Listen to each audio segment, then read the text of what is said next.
Spain के चोर शायद ये समझते हैं कि आधी से ज्यादा दुनिया पागल है और सिर्फ वही एक स्मार्ट एस हैं इस दुनिया की। दुनिया के किसी भी इंसान की सोच इतनी परफेक्ट नहीं होती, लेकिन जो कुछ ये स्पेन के चोर सोचते हैं होता वही है। बड़ा अनफेयर है ये।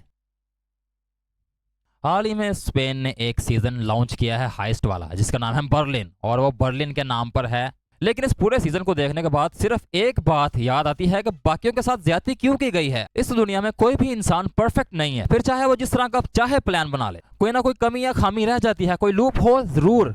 एज यूजुअल जैसा मनी हीस्ट में दिखाया गया था, वैसे ही बिल्कुल इसी बर्लिन में दिखाया गया। ये जो साहिब ये बैठे हैं ना, खड़े हैं, ये जो सोचते हैं होता वही है।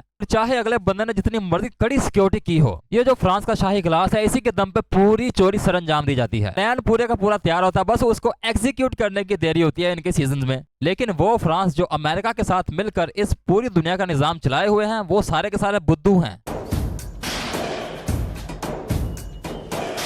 जबकि पूरे का पूरा सीजन खंगालने के बाद यही पता चलता है कि ये सीजन हाइस्ट के बारे में नहीं बल्कि रोमांटिक है, और किसी एक कैरेक्टर में भी मिशन को लेके सीरियसनेस नहीं थी सिवाय इस बंदे के।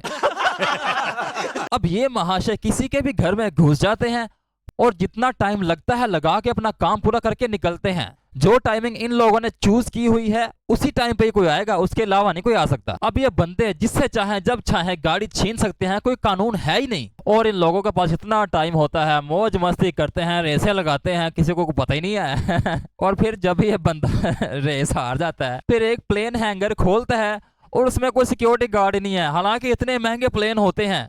क्या मजाक है यार, ये ना सिर्फ प्लेन के अंदर घुसते हैं बल्कि उसको चलाते भी हैं, किसी को पता ही नहीं है। ये कितनी स्टूपिड सी बात है। इनके लिए चोरी करना आसान था, लेकिन चोरी करने के बाद वापस स्पेन जाना मुश्किल था। What the. इस पूरे के पूरे सीजन में हकीकत का जरा सा भी कहीं शुमार नहीं कर सकते तुम। मतलब इन लोगों से ज्यादा अक्लमंद वो होते हैं जो डंकी लगा के इनके मुल्कों में जाते हैं। जब भी इनकी चोरी पकड़ी जाने वाली होती है, ये कोई ऐसा प्लान बनाते हैं कि बंदा डिस्ट्रैक्ट हो जाता है। यार हद होती है यार। जैसा कि ये एक्टिंग कर रही है, बाकी सारे मेंबर्स भाग जाते हैं, सिर्फ ये बंदा कहता है पैकअप करके निकलता हूं। लेकिन इस पूरी की पूरी हाइस्ट का सबसे कमजोर बंदा यही था। भी कुछ ऐसा हो जाए जो किसी ने ना सोचा था, जैसे कि एक बड़ा धमाका। ये बिल्कुल टॉम एंड जेरी वाला सीन है, जिसमें चाहे टॉम जितनी मर्जी प्लानिंग कर ले, लेकिन वो चूहा उसके हाथ नहीं आता। अब इन दो लल्लू पुलिस वालों को ही देख लो। यार फिटे मुंह है ਤੁਹਾਡਾ। मतलब यार फ्रांस एक सुपर पावर है, मतलब ये बंदा इन दोनों पुलिस वालों को ठिकाने लगा देता है, मतलब कि उनको हरास।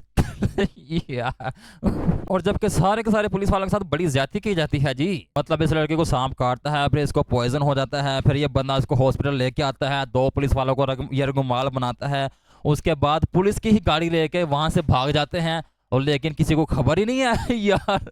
और रहा ये जोड़ा भी बड़ी अलग किस्म की टेक्निक अपनाता है यार, मजाकिया। मतलब इन दोनों लोगों का भी शक होता है कि हमारे इधर पुलिस आई है हमें गिरफ्तार करने के लिए, और ये बंदे पूरे का पूरा सेटअप 2-3 मिनट में बना लेते हैं, जिसमें एक बंदा स्पीकर में बोल भी रहा होता है, ये टनल के नीचे से उसको कंट्रोल भी कर रहे होते हैं। यार हद होती है पुआन। और ये दोनों भी ट्रक की रूफ टॉप पे चढ़ जाते हैं, और जैसे ये बंदा चेक करने के लिए छत पे आता है, अब ठीक है,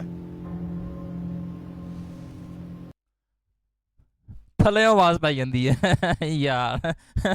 मतलब कि बर्लिन की पूरी स्टोरी चोरों के हक में बनाई गई है, और सिर्फ चोर ही इस पूरी स्टोरी पे कंट्रोल करते हैं। पुलिस को तो सिर्फ बदनाम करने के लिए ही इस स्टोरी में इस्तेमाल किया गया है। सोचो अगर रियल लाइफ में इस तरह कुछ भी करना इतना आसान होता तो आज हर दुनिया का दूसरा बंदा चोर होता। इस पूरे के पूरे सीजन में मुझे रियलिटी जरा सी भी नजर नहीं आई, बल्कि इसमें इमोशंस की ज्यादा झलक नजर आई, जबकि चोरों का दूर दूर तक इमोशन से कोई राब्ता नहीं होता। पूरे का पूरा सीजन टोटल कबाड़ है, इसको देखकर टाइम जाया करने का कोई फायदा ही नहीं है। और मैंने सिर्फ इसलिए देखा था ताकि मैं इसके मुतालिक एक वीडियो बना सकूं, और मेरी तवक्को के मुताबिक मुझे इस सीजन ने मायूस नहीं किया।